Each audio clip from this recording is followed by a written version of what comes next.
കേരളത്തിലെ തദ്ദേശ സ്വയംഭരണ സ്ഥാപനങ്ങളിലേക്കുള്ള രണ്ടാം ഘട്ട വോട്ടെടുപ്പാണ് ഇനി നടക്കാനുള്ളത്. ഒന്നാം ഘട്ടം പൂർത്തിയായി 71% പോളിംഗ് എത്തി നിൽക്കുകയാണ്.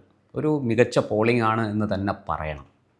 പ്രത്യേകിച്ചും എറണാകുളം, ആലപ്പുഴ, ഇടുക്കി, കോട്ടയം ജില്ലകളിൽ. തിരുവനന്തപുരവും കൊല്ലവും പത്തനംതിട്ടയും ആ ഒരു കുതിപ്പ് കാഴ്ചവെച്ചില്ലെങ്കിലും സാമാന്യം ഭേദപ്പെട്ട രീതിയിൽ അവിടെ പോളിംഗ് നടന്നു. തിരുവനന്തപുരത്ത് 68 ചില്ലറ ശതമാനമാണ്. അതുപോലെ കൊല്ലത്ത് 69 സംതിങ്ങാണ്. അങ്ങനെ നമ്മുടെ കണക്കുകൾ വിശദമായിട്ട് നോക്കുകയാണെങ്കിൽ തിരുവനന്തപുരം 68.5%, കൊല്ലം 69.32%, പത്തനംതിട്ട 65.81%, ആലപ്പുഴ 72.65%, കോട്ടയം 69.62%, ഇടുക്കി 70.13%, എറണാകുളം 73.26% എന്നതാണ് ഏറ്റവും ഒടുവിലത്തെ കണക്ക്. എന്തായാലും ശരാശരി നമ്മൾ 7 ജില്ലകളിലും കൂടെ നോക്കുമ്പോൾ 71% വന്ന് നിൽക്കുകയാണ്. ഇത് ഒരു ട്രെൻഡാണ്. ചില സൂചനകൾ അത് നൽകുന്നു. പോളിംഗ് ശതമാനം എപ്പോഴും ഈ പറഞ്ഞതുപോലെ ഒരു 65 മുകളിലേക്ക് പോയാൽ അത് ഒരു ഇടത് വിരുദ്ധ ഫലത്തിലേക്ക് പോകും എന്ന സൂചനയാണ് പൊതുവെ നമ്മൾ തിരഞ്ഞെടുപ്പ് ചരിത്രം പരിശോധിക്കുമ്പോൾ മനസ്സിലാകുന്നത്. അതവിടെ നിൽക്കട്ടെ.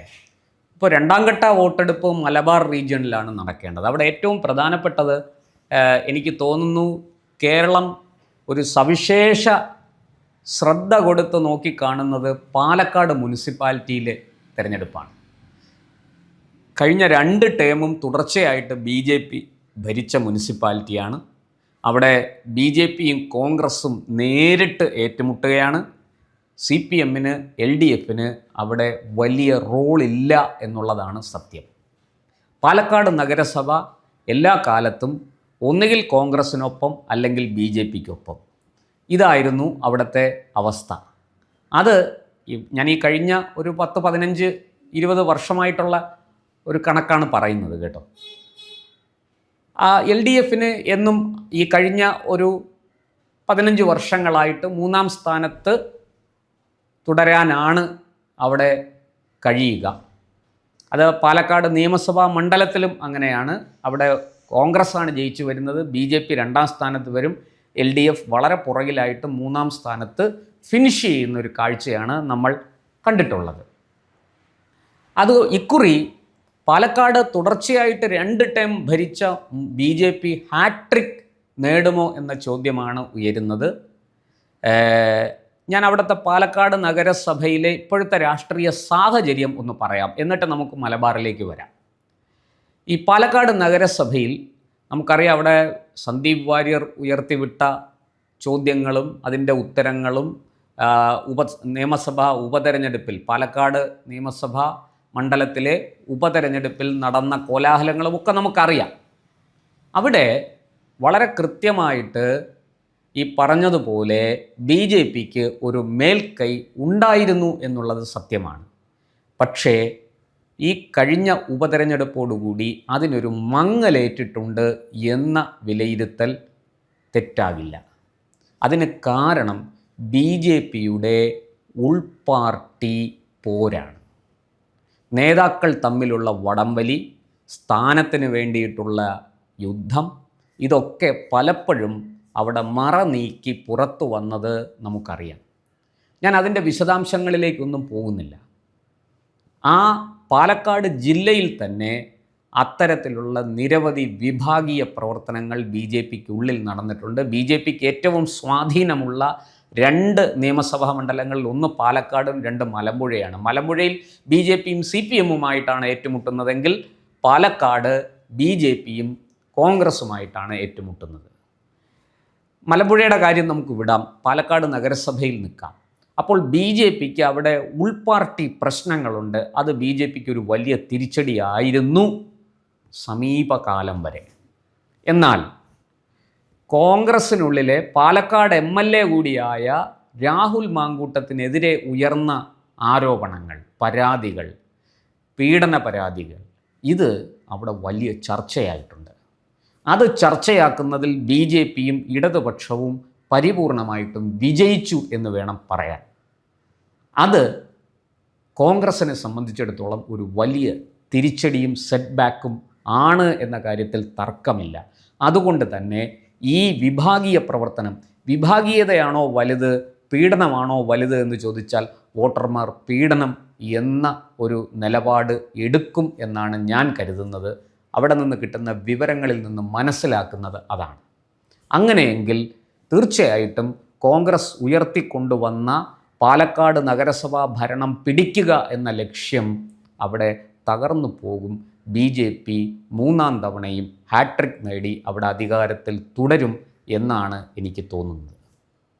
അവിടെ ഈ പറഞ്ഞതുപോലെ കോൺഗ്രസ്സിന് സെറ്റ് ബാക്ക് ഉണ്ടാകുകയും ഇടതുപക്ഷം കോൺഗ്രസ്സിന് കിട്ടേണ്ട കുറേ വോട്ടുകൾ കൂടി പിടിച്ചുകൊണ്ട് പോവുകയും ചെയ്താൽ തീർച്ചയായിട്ടും BJPക്ക് അവിടെ അപ്പർ ഹാൻഡ് ഉണ്ടാകും. BJP കേവല ഭൂരിപക്ഷത്തിലെത്തിയില്ലെങ്കിലും ഏറ്റവും വലിയ ഒറ്റക്കക്ഷിയായി നഗരസഭ ഭരിക്കാൻ സാധ്യതയുണ്ട് എന്ന വിലയിരുത്തലാണ് നമുക്ക് മുന്നോട്ട് വയ്ക്കാനുള്ളത്. ഇനി മലബാർ മേഖല മൊത്തത്തിലെടുത്തു നോക്കിയാൽ തൃശ്ശൂർ, പാലക്കാട്, മലപ്പുറം, കോഴിക്കോട്, വയനാട്, കണ്ണൂർ, കാസർഗോഡ് ഈ 7 ജില്ലകളിൽ നിർണായക സ്വാധീനം CPMനുണ്ട് എന്നുള്ളത് തർക്കമില്ലാത്ത കാര്യമാണ്. പക്ഷേ ഭരണവിരുദ്ധ വികാരവും ഈ ശബരിമല ഉൾപ്പെടെയുള്ള വിഷയങ്ങളും CPMനെയും LDFനെയും വലിയ പ്രതിരോധത്തിലാക്കിയിട്ടുണ്ട്.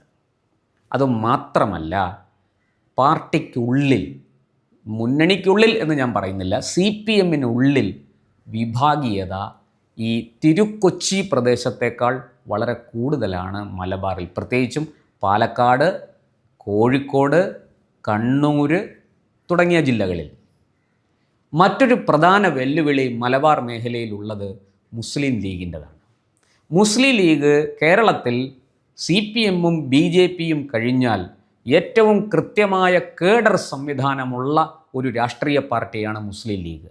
മാത്രമല്ല, ഇക്കുറി ജമാഅത്ത് ഇസ്ലാമിയുടെ വെൽഫെയർ പാർട്ടിയും പോപ്പുലർ ഫ്രണ്ടിൻ്റെ SDPI എന്ന പാർട്ടിയും ഒക്കെ അങ്ങനെയുള്ള സംഘടനകളും മുസ്ലിം ലീഗിൻ്റെ കീഴിൽ അണിനിരന്നിരിക്കുന്നു.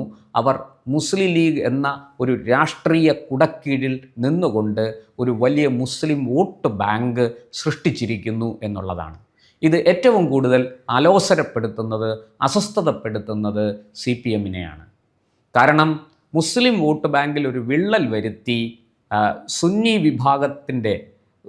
വിഭാഗത്തിലെ ഒരു വലിയൊരു ശതമാനം വോട്ട് നേടിയെടുക്കാൻ CPMന് കഴിഞ്ഞ കാലങ്ങളിൽ, കഴിഞ്ഞ 2 ടേമുകളിൽ 2016-ലും 2021-ലും 2020-ലും ഒക്കെ സാധിച്ചിട്ടുണ്ട്.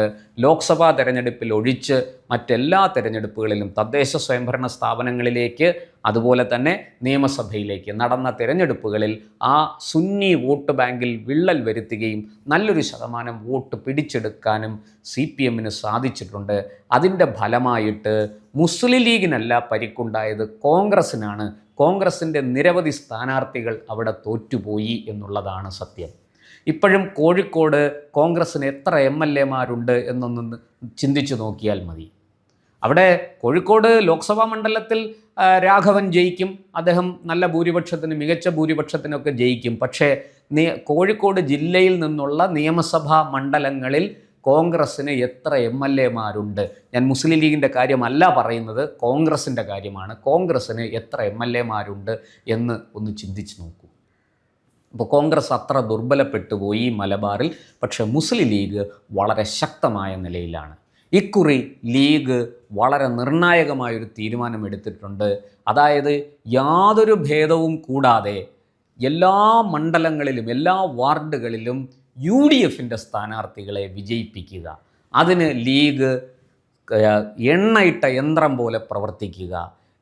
ആടിമുടി, അതായത് ഒരു ഉപേക്ഷയും വിചാരിക്കാതെ ഏറ്റവും നല്ല രീതിയിൽ മികച്ച പ്രവർത്തനം കാഴ്ചവെച്ച് വോട്ടുകൾ നേടി ലഭിക്കാവുന്ന ഏറ്റവും നല്ല ഭൂരിപക്ഷത്തിൽ UDF സ്ഥാനാർത്ഥികളെ ജയിപ്പിക്കുക, മലബാർ മേഖലയിൽ നിന്ന് പരമാവധി സീറ്റുകൾ നേടുക എന്നുള്ളതാണ് UDF ലക്ഷ്യമിടുന്നത്, മുസ്ലിം ലീഗ് ലക്ഷ്യമിടുന്നത്. അത് UDFിനേക്കാൾ മുസ്ലിം ലീഗിൻ്റെ ലക്ഷ്യം എന്ന് വേണം പറയാൻ. അതിൻ്റെ ഉദാഹരണമാണ് നമ്മൾ നിലമ്പൂരിൽ കണ്ടത്. നിലമ്പൂരിൽ വളരെ കൃത്യമായിട്ട് മുസ്ലിം ലീഗ് അവർ വിചാരിച്ചിടത്ത് തോണി കൊണ്ട് കെട്ടാൻ പറ്റി എന്നുള്ളതാണ്. അത് മലബാറിലെമ്പാടും ആവർത്തിക്കാൻ സാധ്യതയുണ്ട്. അങ്ങനെയെങ്കിൽ LDFിനെ കാത്തിരിക്കുന്നത് വലിയ വെല്ലുവിളിയാണ്. വരാൻ പോകുന്ന നിയമസഭാ തെരഞ്ഞെടുപ്പിൽ ഉൾപ്പെടെ കൃത്യമായിട്ടും അതിൻ്റെ ഒരു സെമി ഫൈനലാണ്. വാസ്തവത്തിൽ നിയമസഭാ തെരഞ്ഞെടുപ്പിൻ്റെ സെമി ഫൈനൽ നടക്കുന്നത് മലബാർ ബെൽറ്റിലാണെന്ന് പറയാം. തൃശ്ശൂർ തൊട്ട് കാസർഗോഡ് വരെയുള്ള ജില്ലകളിൽ വളരെ ഇപ്പുറത്ത് അങ്ങനെ അല്ല എന്നല്ല ഞാൻ പറയുന്നത്. പക്ഷേ ഒരു പടി മുകളിൽ കൃത്യമായി നിയമസഭാ തെരഞ്ഞെടുപ്പിന് എന്തായിരിക്കും നിയമസഭാ തെരഞ്ഞെടുപ്പിലെ ഫലം എന്ന് നമുക്ക് കൃത്യമായി പ്രവചിക്കാൻ പറ്റുന്ന, കണക്ക് കൂട്ടാൻ പറ്റുന്ന തരത്തിലാണ് തദ്ദേശ സ്വയംഭരണ സ്ഥാപനങ്ങളുടെ തെരഞ്ഞെടുപ്പ് ഫലം മലബാർ മേഖലയിൽ നിന്ന് ഉണ്ടാകുമ്പോൾ സംഭവിക്കുന്നത്. ഇത് മുസ്ലിം ലീഗിൻ്റെ വിജയമാണ്. അക്കാര്യത്തിൽ അവരെ അംഗീകരിക്കണം. അവർ വളരെ കൃത്യമായി ചിട്ടയായ പ്രവർത്തനം, പാർട്ടിയുടെ ഏറ്റവും മുകൾ തട്ട് മുതൽ ഏറ്റവും താഴെ തട്ട് വരെ വളരെ ചിട്ടയായ പ്രവർത്തനം അവർ നടത്തിയിട്ടുണ്ട്. അവർ രാഷ്ട്രീയം, അവർ പറയുന്ന രാഷ്ട്രീയത്തിനോട് പലതിനോടും നമുക്ക് വിയോജിക്കാം, അതിനുള്ള സ്വാതന്ത്ര്യം നമുക്കുണ്ട്. പക്ഷേ അവർ ചെയ്തിരിക്കുന്ന പ്രവൃത്തിയെ നമുക്ക് കുറച്ച് കാണാൻ കഴിയില്ല. ഒരു പക്ഷേ CPMനെ പോലെ തന്നെ CPMനോട് കിടപിടിക്കുന്ന വിധത്തിൽ അവർ കാര്യങ്ങൾ ചെയ്തു പോകുന്നു എന്നുള്ളതാണ് എനിക്ക് മനസ്സിലായ കാര്യം. അതുകൊണ്ട് തന്നെ മലബാറിൽ CPMന് വലിയ വെല്ലുവിളി ഇക്കുറി നേരിടേണ്ടി വരും. അത് ഇപ്പോൾ ഈ രണ്ടാം ഘട്ട വോട്ടെടുപ്പ് കഴിയുമ്പോൾ, വോട്ടിംഗ് ശതമാനമൊക്കെ കൂടി വന്നതിന് ശേഷം നമുക്കത് വിലയിരുത്താം, കുറേ കൂടെ കൃത്യമായി വിലയിരുത്താം. പക്ഷേ ഇതുവരെ നടന്ന പ്രവർത്തനങ്ങൾ വെച്ച് നോക്കുമ്പോൾ ലീഗ് ഒരു നിർണായക ശക്തിയായി മാറിയിരിക്കുകയാണ്. ഈ തദ്ദേശ തെരഞ്ഞെടുപ്പ് ഫലം പുറത്തു വരുന്നതോടുകൂടി കേരളത്തിൽ ലീഗിൻ്റെ അപ്രമാദിത്വം ചോദ്യം ചെയ്യപ്പെടാനാകാത്ത വിധം ഉയരും. അതൊരു പക്ഷേ കോൺഗ്രസിനെയും മറികടന്ന് അത് വളരാൻ സാധ്യതയുണ്ട് എന്ന് പോലും കരുതുന്ന രാഷ്ട്രീയ നിരീക്ഷകരുണ്ട്. അതിനെ മറ്റാരെക്കാളും കൂടുതൽ ഭയപ്പെടുന്നത് LDFും CPMുമാണ്. അതുകൊണ്ടാണ് അവർ ലീഗിനെ മാടി മാടി വിളിക്കുന്നത്.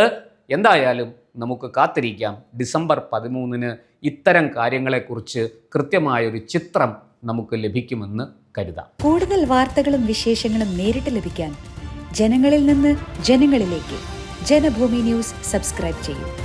ബെൽ ബട്ടൺ അമർത്താനും മറക്കരുത്.